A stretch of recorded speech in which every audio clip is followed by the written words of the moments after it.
सबसे पहले आइए तस्वीरें आपको दिखाएंगे हम हैदराबाद से, जहां पर बारिश ने ऐसी तबाही मचाई है कि कई इलाकों में बाढ़ जैसी स्थितियां बन गई हैं। एक युवक बाइक समेत पानी में बह गया। लोगों ने उसे बचाने की काफी कोशिश की, लेकिन पानी का यहां पर बहाव काफी तेज था। देखिए तस्वीरें।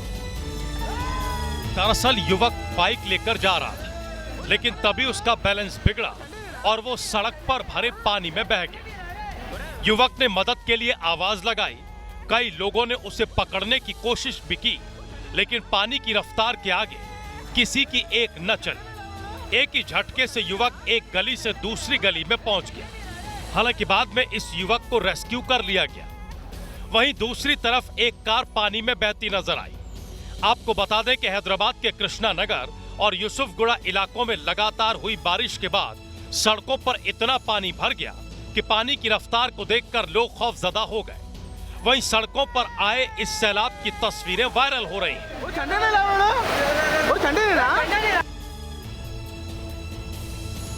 बात करेंगे हापुड़ की, जहां के गढ़ मुक्तेश्वर में गंगा का रौद्र रूप देखने को मिला। यहां पर जलस्तर बढ़ने से कई गांव पानी में डूब गए हैं और किसानों की फसलों को भी काफी नुकसान पहुंचा है। तस्वीरों में देख सकते हैं, सैलाब के चक्रव्यूह में गांव के गांव बंधक बने हुए हैं। दहशत का आलम यह है कि शहर से जोड़ने वाली तमाम सड़कें पानी में डूब चुकी हैं। लोग अपनी जान मुश्किल में डालकर रोड पार करने के लिए मजबूर हैं। इसी दौरान रोड पार करते हुए एक लड़के की बाइक खराब हो गई। बाद में उसे धक्का लगाकर निकालना पड़ा। आगे से उठा दे तो। सिर्फ इंसान ही नहीं, जानवर भी सैलावी मार से जूझ रहे हैं, क्योंकि पानी ने फसल के साथ साथ उनके चारे पर भी संकट ला दिया है। आपको बता दें कि लगातार हो रही बारिश और बिजनौर बैराज से छोड़े गए पानी के चलते गढ़ मुक्तेश्वर में गंगा का जलस्तर खतरे के निशान को पार कर गया है और ये 199.10 तक पहुंच गया है, जिससे गढ़ मुक्तेश्वर से सटे गांव के हालात लगातार बिगड़ रहे हैं। खेतों से होता हुआ पानी अब घरों तक पहुंचने लगा है।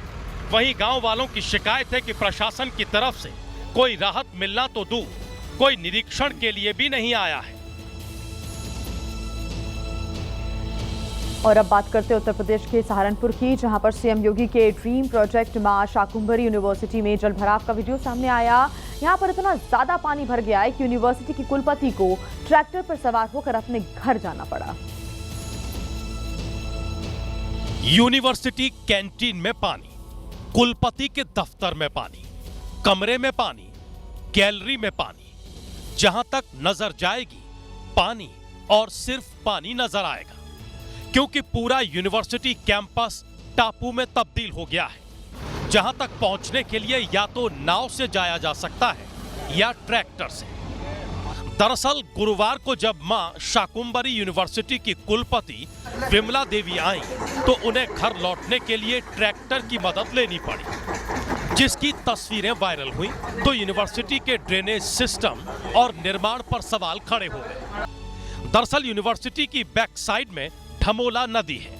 बारिश की वजह से ढमोला नदी का जलस्तर बढ़ा हुआ है, जिसकी वजह से नदी का पानी यूनिवर्सिटी में दाखिल हो गया और यूनिवर्सिटी के ड्रेनेज सिस्टम की पोल खुल गई। फिलहाल पंपिंग सेट की मदद से यूनिवर्सिटी में भरे पानी को निकालने की कोशिशें की जा रही हैं। और वहीं उत्तर प्रदेश के मुरादाबाद में बाढ़ ने त्राहिमाम मचा रखा है। एक बुजुर्ग महिला गंगा नदी में डूब गई। बचाव दल ने गोताखोरों की मदद से सर्च ऑपरेशन चलाया, लेकिन महिला का कोई भी सुराग नहीं मिल सका। हादसा उस वक्त हुआ जब 70 साल की रामवती पशुओं के लिए हरा चारा काटने गई थी। तभी पैर फिसलने से वो गंगा में बह गई। नदी के पास कुछ ग्रामीण अपने खेतों पर काम कर रहे थे। जब ग्रामीण ने देखा तो शोर मचाया, तभी और ग्रामीण मौके पर पहुंचे। बाद में गोताखोरों ने महिला को नदी में ढूंढने का प्रयास किया, मगर उसका कुछ पता चला नहीं। वहीं रात होने पर पीएसी की एक गोताखोर टीम गांव पहुंची, लेकिन रास्ता टूटा होने के चलते टीम आगे नहीं बढ़ पाई। दरअसल गंगा नदी उफान पर है, जिसने कई गांवों को जलमग्न कर दिया है। कई गांवों का संपर्क आपस में टूट गया है, यहाँ तक कि पुल भी बह गए हैं, जिसकी वजह से लोगों को बड़ी परेशानी का सामना करना पड़ रहा है। और देखिए उत्तरकाशी के धराली में लगातार सर्च ऑपरेशन जारी है। बड़ी खबर आपको हम बता दें, अब तक यहां पर 372 लोगों का रेस्क्यू किया जा चुका है। आपको बता दें कि सड़क टूटने की वजह से धराली पहुंचना अभी भी काफी मुश्किल बना हुआ है, तो हेलीकॉप्टर के ही माध्यम से लोगों का रेस्क्यू किया जा रहा है। हेलीकॉप्टर से ही जो राहत सामग्री है वो पहुंचाई जा रही है, लेकिन अभी भी जेसीओ के साथ साथ सेना के 7 जवान लापता बताए जा रहे हैं। अभी भी कई लोगों के लापता होने की जानकारी मिल रही है, और क्योंकि धराली पहुंचना अभी भी सड़क टूटने की वजह से काफी मुश्किल है, तो ऐसे में हेलीकॉप्टर के ही माध्यम से लोगों का रेस्क्यू यहां पर किया जा रहा है और इसी के माध्यम से राहत सामग्री भी पहुंचाई जा रही है। एनडीआरएफ, एसडीआरएफ, आईटीबीपी के जवान लगातार रेस्क्यू टीम्स के साथ मौजूद हैं। जवान जो कि लोगों की सहायता कर रहे हैं, उनको बाहर निकालने का प्रयास किया जा रहा है। और अभी भी कई फीट ऊंचा मलबा पूरे गांव को अपनी चपेट में लेकर वहां मौजूद है। पानी की पतली धार के इर्द गिर्द रेस्क्यू टीमें दिन रात मलबे में दबे लोगों को ढूंढने में लगी रही। आपदा के वक्त जान बचाकर भागने की नाकाम कोशिश कर रहे लोगों की यही किसी मलबे के नीचे दबे होने की आशंका है। हर्षिल, भटवाड़ी, धराली, उत्तरकाशी के ये वो इलाके हैं जहाँ हालात सामान्य होने में हफ्तों लग सकते हैं। धराली में अभी भी कई घर और होटल्स मलबे के बीच टूटे फूटे हालत में दिखाई दिए। इस गांव में लगभग 1000 लोगों का बस्ती है। उसमें से कम आजकल थोड़ा ये मीन यात्रा रूट पे है, ये वाला जो आप गंगोत्री वाला रूट पे है। 1000 लोगों के गांव में अब मौत का सन्नाटा पसरा हुआ है। और इसी सन्नाटे को चीरते हुए एक एक कर तमाम रेस्क्यू टीमें धराली और हर्षिल पहुंच रही हैं, क्योंकि वहां बाहर से आए लोग भी शामिल थे, कुछ होटल्स के कर्मचारी थे। इसलिए कितने लोग इस वक्त मलबे में दबे हुए हैं, इसकी कोई पुख्ता जानकारी नहीं है। त्रासदी वाली जगह पर अब या तो मलबा के या फिर एनडीआरएफ, एसडीआरएफ, सेना या आईटीबीपी के जवान एक कतार से सबने अपना एरिया चुना और काम बांटते हुए मलबे में जिंदगी की तलाश हुई। जमीन के नीचे दबे लोगों को ढूंढने के लिए खोजी कुत्तों को भी लगाया गया। ये मतलब ज्यादातर उन लोगों को खोजेंगे जो मलबे में दबे हुए लोग। जी, बिल्कुल ढूंढेंगे, इसमें सक्षम है। बिल्कुल। धराली में त्रासदी के वक्त जो घर दिख रहे थे वो अब पूरी तरह मलबे में दब गए हैं। धराली के आज के नए वीडियो में पहाड़ के किनारे इक्का दुक्का घर ही नजर आए, बाकी सबको तोड़कर सैलाब ने अपना रास्ता बना लिया। तो देखिए लगातार रेस्क्यू टीम्स इस वक्त धराली में और हर्षिल में मौजूद हैं, लेकिन फिलहाल कितने लोग लापता हैं इसकी पुख्ता जानकारी नहीं मिल पा रही है। लेकिन ये जरूर है कि कई लोग अभी भी मलबे में दबे हो सकते हैं, तो उनको निकालने का प्रयास लगातार किया जा रहा है।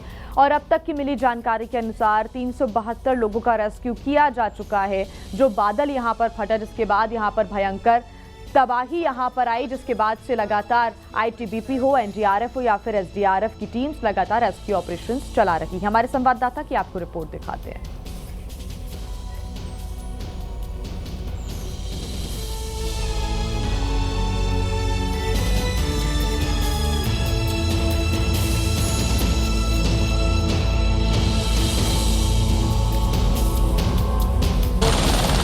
इस वक्त हम उत्तरकाशी में मौजूद हैं और जो रेस्क्यू ऑपरेशन है वो एक बार फिर से शुरू हो गया है।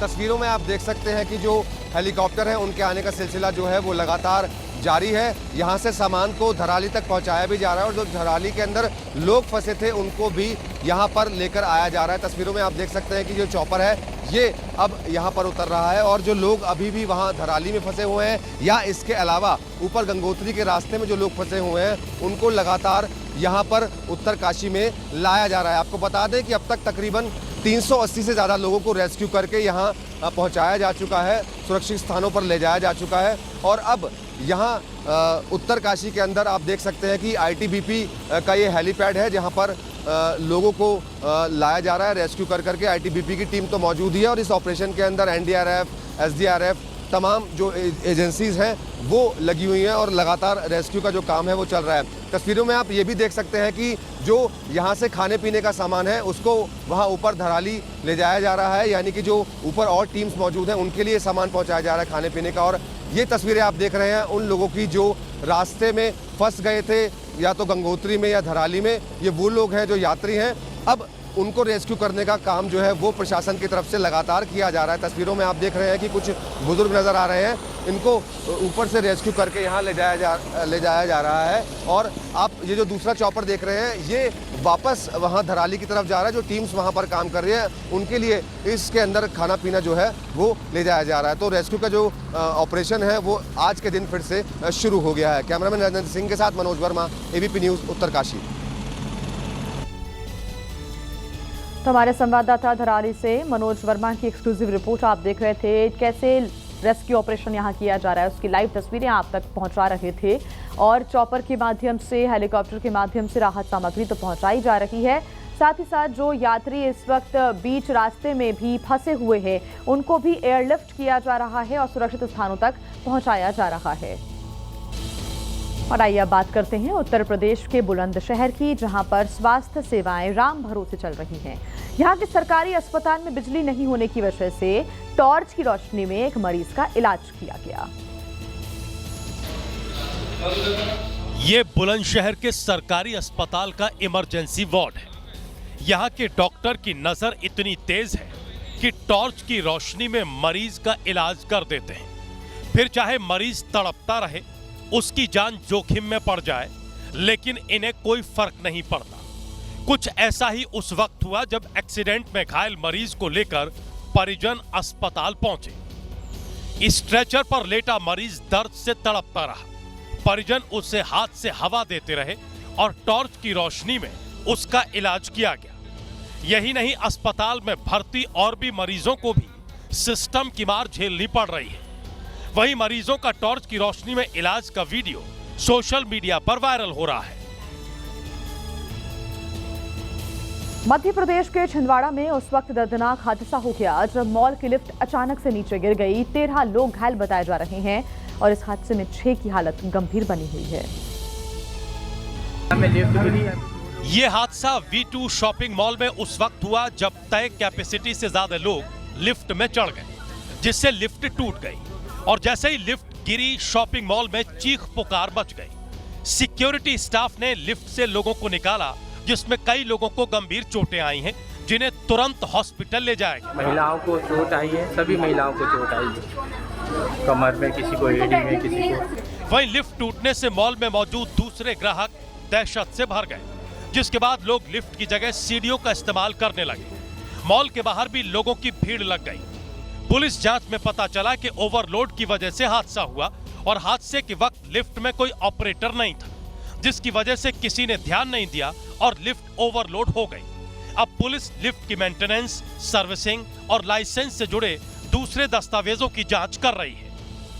एक बड़ी खबर आपको बता दें, दुखद खबर सामने आई है हिमाचल प्रदेश के चंबा से, जहां पर एक कार खाई में जा गिरी और इस दर्दनाक हादसे में कार सवार 6 लोगों की मौत की जानकारी मिल रही है। मृतकों में 2 बच्चे और 2 महिलाएं भी शामिल थे। बात करते हैं उत्तर प्रदेश के मऊ की, जहां पर पुलिस महकमे में उस वक्त हड़कंप मच गया जब एक महिला कांस्टेबल ने जहरीला पदार्थ खाकर सुसाइड करने की कोशिश की। पूरा मामला रिपोर्ट में देखिए। महिला पुलिसकर्मी के इस खौफनाक कदम से एसपी ऑफिस से लेकर अस्पताल तक हलचल मच गई, क्योंकि यह घटना तब घटी जब एसपी ऑफिस में जन सुनवाई चल रही थी। उसी वक्त महिला कांस्टेबल की हालत बिगड़ गई। वो फर्श पर गिरकर तड़पने लगी। आनन फानन में वहां मौजूद पुलिसकर्मी उसे अस्पताल लेकर पहुंचे, जहां जहरीले पदार्थ के सेवन की बात सामने आई। आपको बता दें कि महिला पुलिसकर्मी सुमन चौधरी मऊ के रामपुर थाने में कांस्टेबल के पद पर तैनात हैं, जो किसी काम से एसपी ऑफिस पहुंची थी, जहां उनकी अचानक तबीयत बिगड़ी। फिलहाल महिला कांस्टेबल की हालत में सुधार बताया जा रहा है। महिला पुलिसकर्मी ने ऐसा क्यों किया, इसकी वजह अभी साफ नहीं है। पुलिस के वरिष्ठ अधिकारियों ने भी मामले में चुप्पी साध रखी है। बात करते हैं मध्य प्रदेश के कटनी की, जहां पर एक दिल दहला देने वाली घटना सामने आई है। यहां पर एक परिवार में उस वक्त मातम पसर गया जब रक्षाबंधन के ठीक 2 दिन पहले भाई बहन को जहरीले सांप ने काट लिया। सांप के काटने से दोनों भाई बहन की मौत हो गई। घटना ने पूरे गांव को गमगीन कर दिया। दरअसल कटनी से 35 किलोमीटर दूर गांव धरवारा में रात को सोते वक्त सांप ने पहले बेड पर सो रही बहन को डसा, फिर जमीन पर लेटे भाई को काट लिया। परिजन दोनों को तड़पता देख फौरन अस्पताल लेकर पहुंचे, जहां इलाज के दौरान दोनों ने दम तोड़ दिया, जिससे परिजनों में कोहराम मच गया। पल भर में परिवार की खुशियां मातम में बदल गईं। 3 बजे रात के काटा सर्प ने तो देखा तो लड़की के जांग पे काट लिया था। दोनों भाई बहन। इस दर्दनाक घटना से न केवल परिजन बल्कि पूरा गांव शोक में डूबा हुआ है। उत्तर प्रदेश के शामली में पत्नी ने प्रेमी के साथ मिलकर अपने पति की हत्या करवा दी और किसी को शक ना हो इसके लिए लूट की कहानी गढ़ी गई, लेकिन पुलिस ने षड्यंत्र का भंडाफोड़ कर दिया। पत्नी के द्वारा पति के मर्डर की साजिश को अंजाम उस वक्त दिया गया जब वो अपने पति शहनवाज के साथ बाइक पर एक शादी में शामिल होने जा रही थी। तभी 4 बदमाशों ने बाइक को ओवरटेक किया और शहनवाज पर चाकू से हमला कर दिया और जब शहनवाज घायल हो गया तो गोली मारकर उसकी हत्या कर दी। जब घटना स्थल पर पुलिस पहुंची तो मृतक के परिजनों ने हत्या के साथ 1.5 लाख रुपए की दूल्हे के लिए ले जाई जा रही नोटों की माला और बाइक लूटने की रिपोर्ट लिखाई। लेकिन जब पुलिस ने तफ्तीश की तो मामला प्रेम प्रसंग के लिए की गई हत्या का निकला। दरअसल मृतक शहनवाज के मौसेरे भाई तसव्वुर से उसकी पत्नी का प्रेम प्रसंग चल रहा था। इसकी जानकारी जब शहनवाज को हुई तो उसने इसका विरोध किया, जिसके बाद पत्नी ने अपने प्रेमी तसव्वुर के साथ मिलकर शहनवाज की हत्या की योजना बनाई और फिर प्लान के तहत शहनवाज की हत्या कर दी। आपको खबर दिखा देते हैं उत्तराखंड से, जहां हरिद्वार में एक ऐसी सनसनीखेज वारदात हुई। यहां व्यापारी के परिवार को 2 नौकरानियों ने खाने में नशीला पदार्थ देकर लूट की वारदात को अंजाम दिया। वारदात के बाद का एक सीसीटीवी फुटेज सामने आया है, जिसमें दोनों नौकरानी को व्यापारी के घर से बाहर निकलता साफ देखा जा सकता है। एक के हाथ में एक थैला भी है। आरोप है कि दोनों नौकरानियों ने मिलकर घर से लाखों की ज्वेलरी और नकदी पर हाथ साफ कर दिया। भाई इनके घर में देखने के लिए गई थी मेरे बेटे की बहू, और वहाँ देखा ये बेहोश दोनों की दोनों, और उन्होंने देखा वो जो काम करने वाले इनके जाते ही वो बाहर निकल के भागने शुरू कर दिया। वहीं जहरीला खाना खाने से घर पर मौजूद सदस्य बेहोश हो गए। एम्बुलेंस की मदद से सभी को अस्पताल में भर्ती कराया गया, जहां सभी की हालत गंभीर बनी हुई है। एक बच्चे की हालत भी नाजुक बनी हुई है। फिलहाल पुलिस पूरे मामले की छानबीन कर रही है। आसपास के सीसीटीवी कैमरे खंगाले जा रहे हैं और दोनों नौकरानियों को जल्द से जल्द गिरफ्तार करने का दावा कर रही है। उत्तर प्रदेश में मुख्यमंत्री योगी आदित्यनाथ का क्रेज एक महिला पर इस तरह चढ़ा कि उसने योगी की तस्वीर का टैटू बनवा लिया।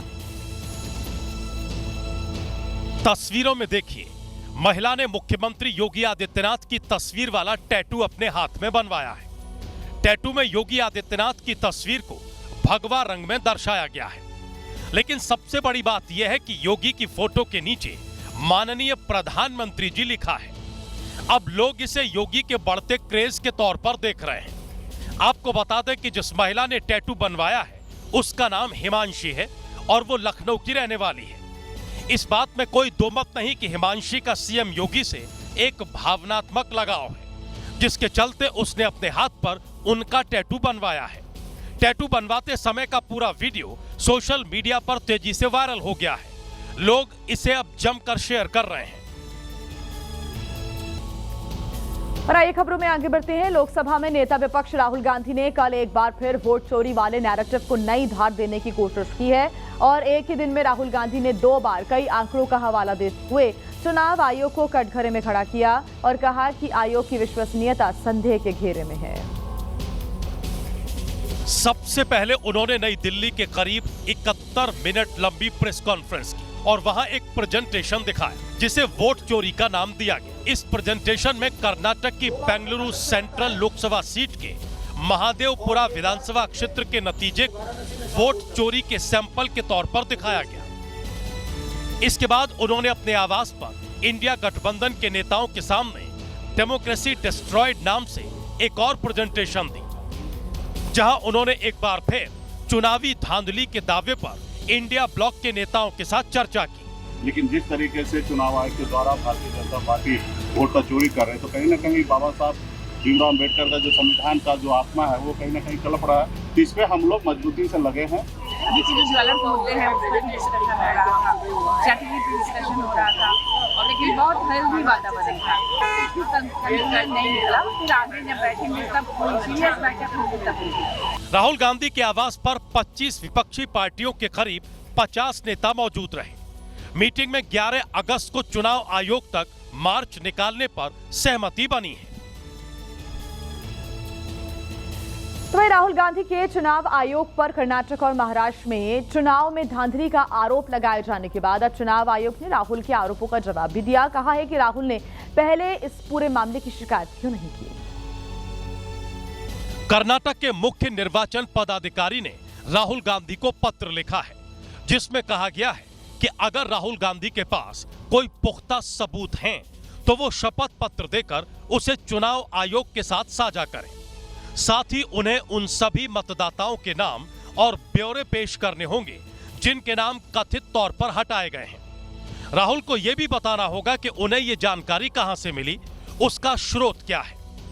इसके साथ ही उत्तर प्रदेश के मुख्य निर्वाचन अधिकारी ने राहुल गांधी के उत्तर प्रदेश के मतदाता के कर्नाटक समेत अन्य राज्यों में रजिस्टर होने के आरोपों को सिरे से खारिज किया है।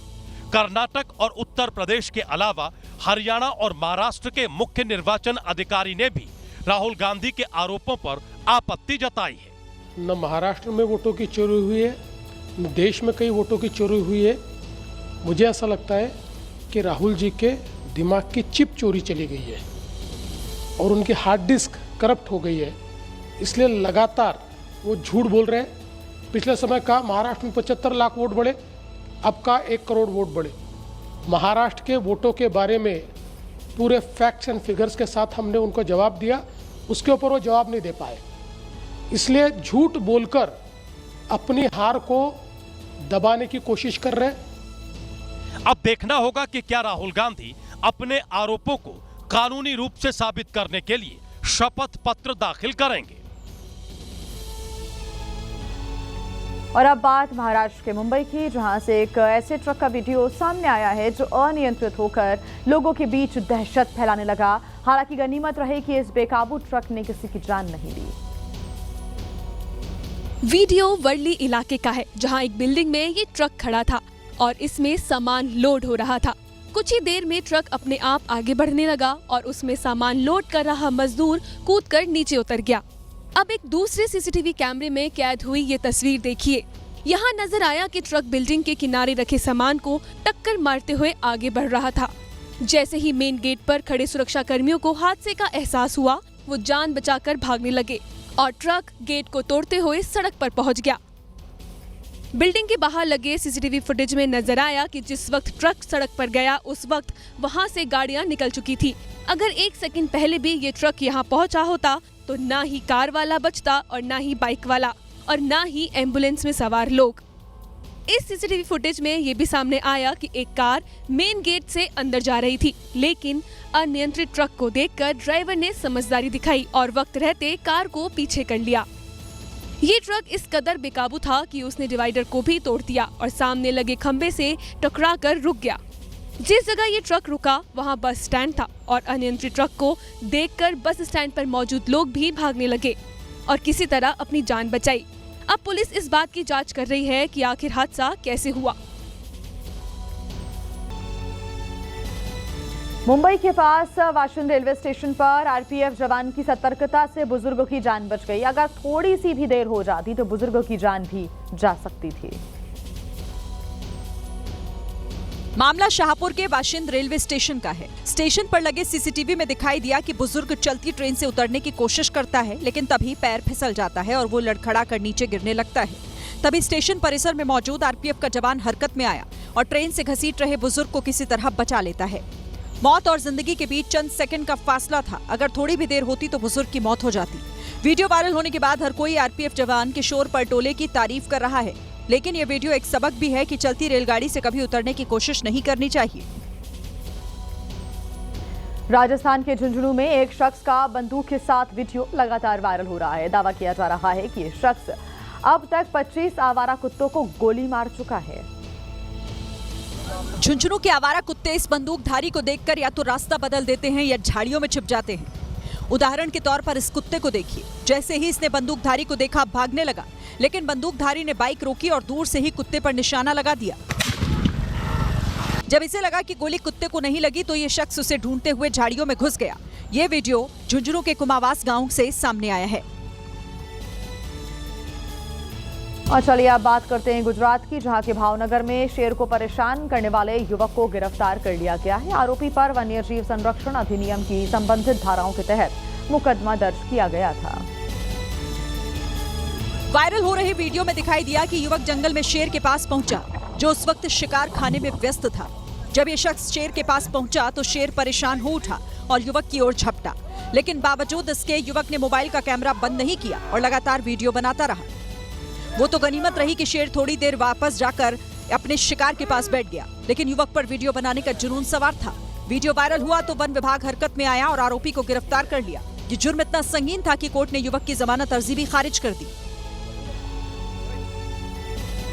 पंजाब के नांगल में एक बार फिर तेंदुए के रिहायशी इलाके में घुसने से दहशत का माहौल है। वन विभाग के अधिकारी उसे पकड़ने की कोशिश लगातार कर रहे हैं। आधी रात को सड़क पर खूंखार तेंदुआ इधर उधर घूम रहा है। तभी एक गाय आती है और तेंदुआ उसे देखकर एक घर के अंदर घुस जाता है।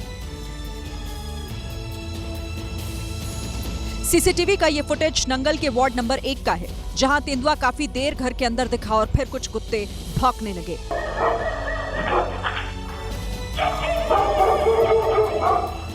तेंदुआ इन्हें देखकर वहां से भाग गया। तस्वीरें 29 जुलाई की हैं, लेकिन इलाके के लोग अब भी डरे हुए हैं।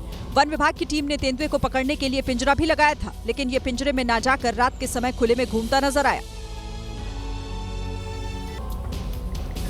वहीं उत्तर प्रदेश की गाजियाबाद पुलिस ने बच्चा किडनैप कर बेचने वाले गैंग का भंडाफोड़ किया है। पुलिस के अनुसार इनका जाल सिर्फ उत्तर प्रदेश में ही नहीं बल्कि उत्तराखंड समेत अन्य राज्यों तक फैला हुआ था।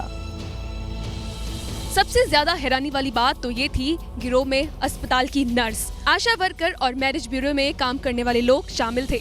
ये गिरोह एक व्हाट्सएप ग्रुप पर बच्चों की फोटो डालता था और फिर एक एक कर सबकी बोली लगाई जाती थी। पुलिस के मुताबिक ये गिरोह अविवाहित लड़की और गरीब घर की औरतों से बच्चा लिया करते थे, लेकिन अगर डिमांड ज्यादा होती थी तो ये बच्चों को किडनैप भी किया करते।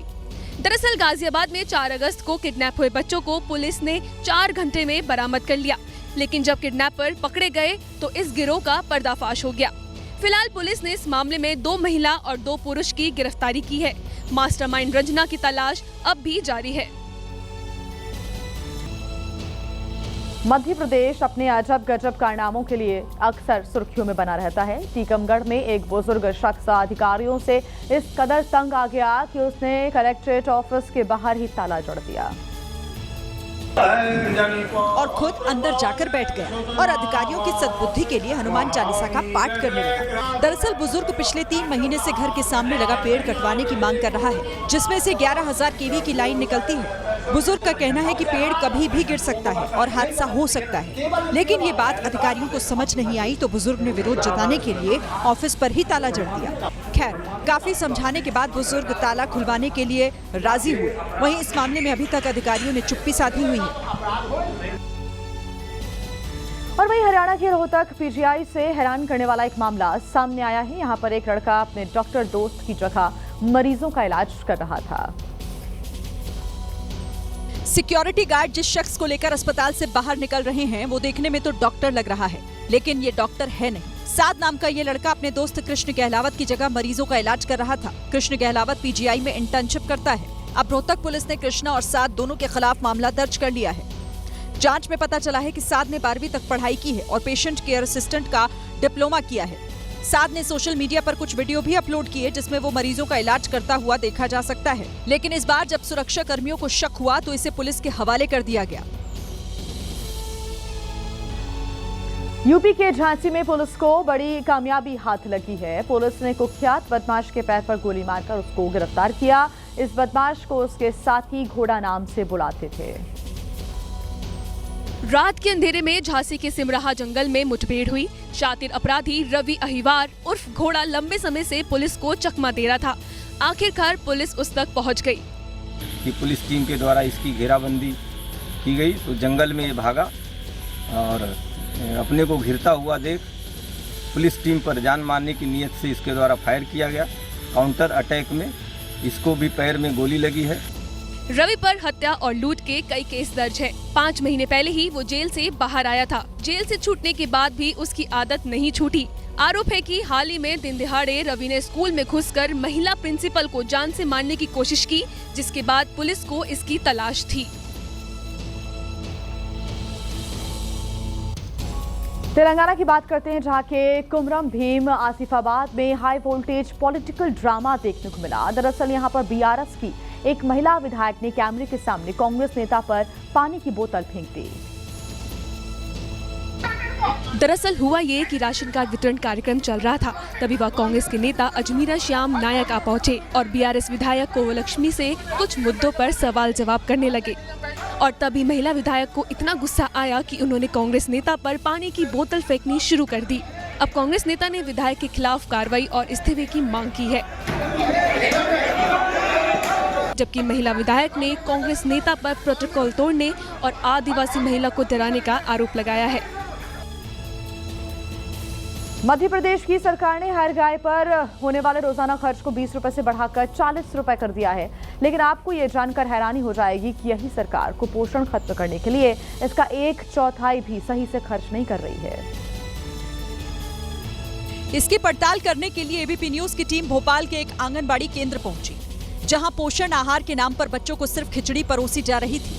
वहां पता चला कि यहां के बच्चों पर सरकार हर रोज के हिसाब से 8 रुपए से लेकर 12 रुपए तक का खर्च कर रही है। ये आंकड़े मध्य प्रदेश की विधानसभा में महिला एवं विकास मंत्री निर्मला भूरिया ने लिखित में पेश किए। अब आप अंदाजा लगाइए कि आज के दौर में हर बच्चे पर जब अधिकतम 12 रुपए ही खर्च होगा तो कुपोषण से निपटने के इंतजाम कितने बेहतर हैं।